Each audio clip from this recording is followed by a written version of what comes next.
The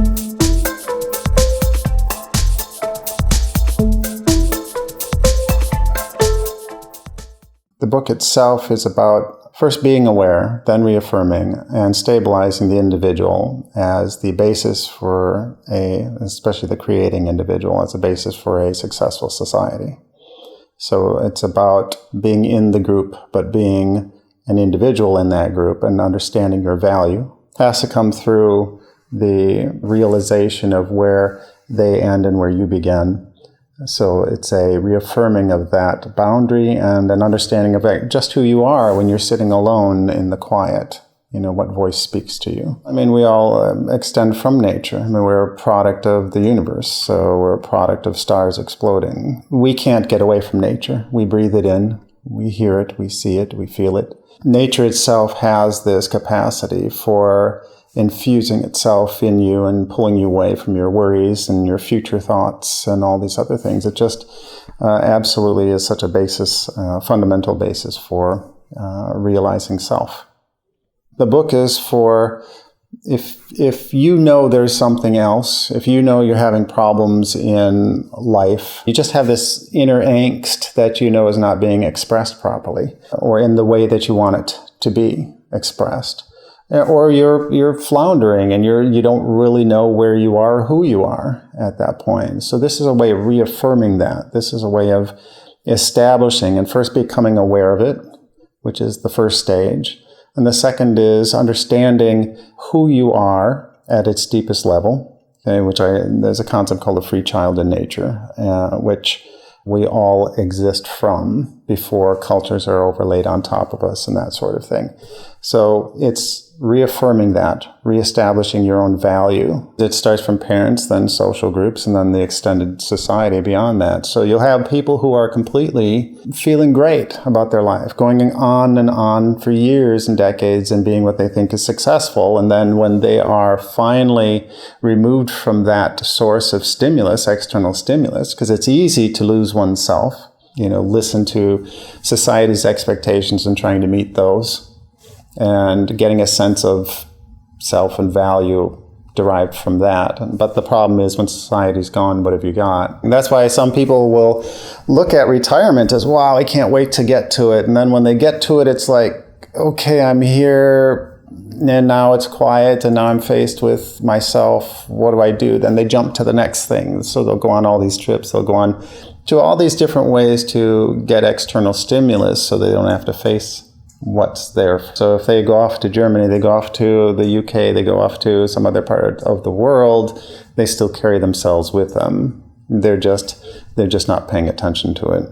The first awareness is you have to start dealing with you as a value and the top value.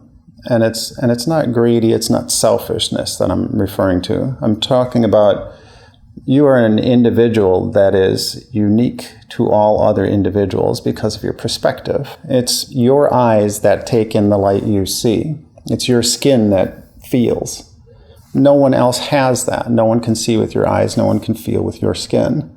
So they also can't think your thoughts.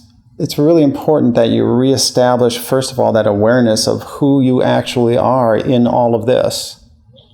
And when that becomes a value, then it's easier for you to understand the value of other people. And so that becomes something that you then now raise everybody else up to a certain level. Whereas some you may have put so high and you realize they're just doing their own expression, their way, following even an ego or an arrogance to get there, whatever is required. Or maybe they're just doing something so wonderful and expressing themselves in a certain way. Every human being has that potential. That person is no different than you. At our base level, we're the same. So we have different modalities. You process your environment with your sensory stimulus. You have a desire for love. You have a desire for companionship and family. You inspire. You seek to inspire, whether you know it or not, because that part of your dream state and your experiences and your pure future thought, everything else that derives from that center wants to express itself at some point.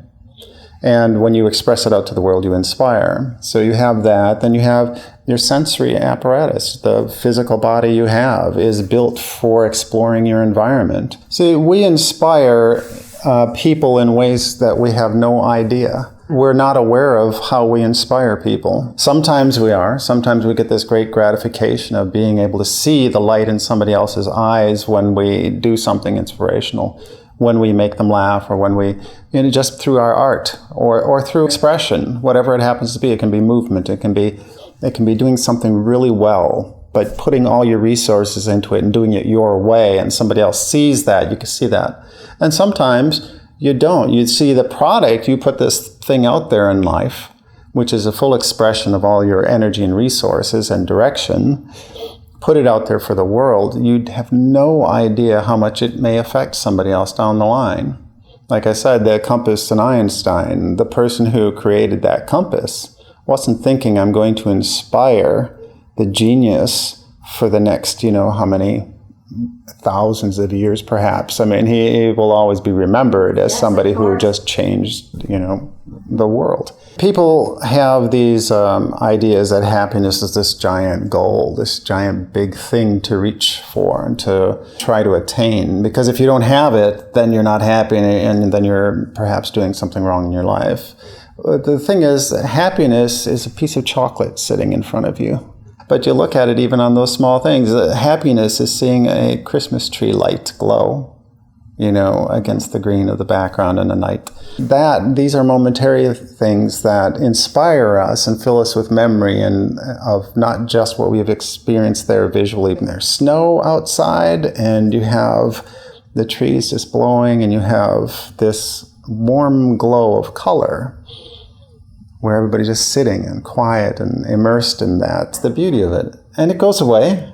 It goes away. That's happiness. Yeah. But it'll be found again. And the more you're looking for these little happinesses, you realize they're all around you.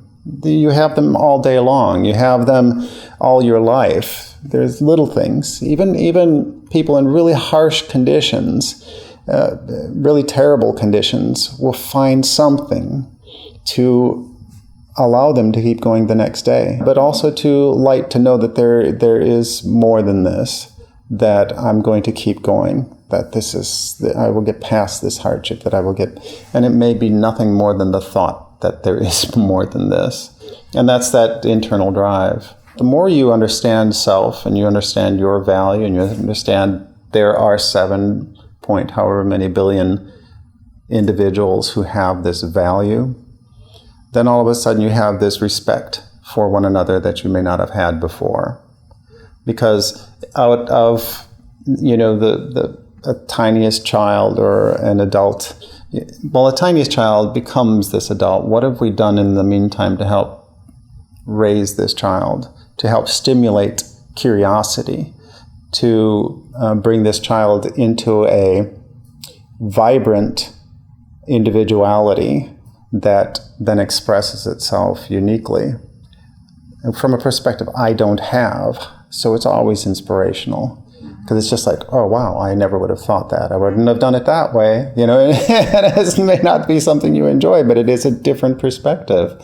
And so that moves the world, all these different perspectives. So one is that respect is tremendously huge. If you don't have respect for the person you're with and things like that, you have to really first dig in. Do you have respect for yourself? Because the less you respect yourself, the less you can respect other people. But a lot of people who have that, they have this personality, this desire to achieve something. What are you trying to achieve? Where are you trying to go? What's the goal? What happens when you achieve that goal? Then what? Where are you when things are quiet, when you don't have this stimulus? Because once you start understanding these things, you stop and you look at it from a different perspective. You become aware, and then this awareness allows you to start changing things or see from a new perspective you didn't have. And some people, they will look at it and say it's not, the effort of going and sitting and facing what's in here is too much, and they won't do it. And that's not why I'm here on this earth. Mine is to express this to them. If it makes them face this hardship and makes them become aware and then express themselves, eventually get to the point where they're putting out into the world an individual perspective and strength of character. It's the best thing. We're inculcated in these social systems. We're inculcated into a life of expectations. You are in this environment, you must, because of the social structure and because we value this social structure, you have to now value it too, and you have to curb your expression. You have to curb what you think is valuable for what the group thinks is valuable. Now, on our base level, like I said, when we treat each other with respect, we're not looking to, one of the main things of this is once you finally get to this point and you're expressing, your creative expression cannot hinder or harm another's expression, cannot stop you from expressing your true self, and it cannot harm what you're doing. So when everybody achieves that level, and again, it's not everybody's going to do it, but those people who are actually working through this and trying to achieve that point, there's an instant respect, there's that instant growth all the way around. Because we understand the value of another person's perspective, it's easier to do. I think one of the earliest examples of this was my grandmother on my mom's side. And sitting, I always was attracted more towards the adults and sitting with them and up on somebody's knee or leaning against them as they're all talking. All the adults are talking about things that were interesting to me at that point. 5, 6 years old, that sort of thing. And I found it very soothing to hear her voice because when everyone else was talking, we come from big families. I'm the middle of 9. And then I have, 60-some first cousins, that whole line. Monthly we'd go over to the other relatives and so forth. And this is one of the things where we'd all get together. And so she'd have her, 8 kids around and the extended family and me sitting there listening. And when the other kids would mention something and talk, and I'm talking kids, my parents and the adults in that manner, if she would start to say something, everybody would shut up and they would listen and be quiet in this room. And you'd hear that quality of her voice, and she would say things, and then it would just be, you would listen. And I learned then that listening, you just learn so much. It was that they really did respect her. Absolutely, they did. It was, you had this hierarchical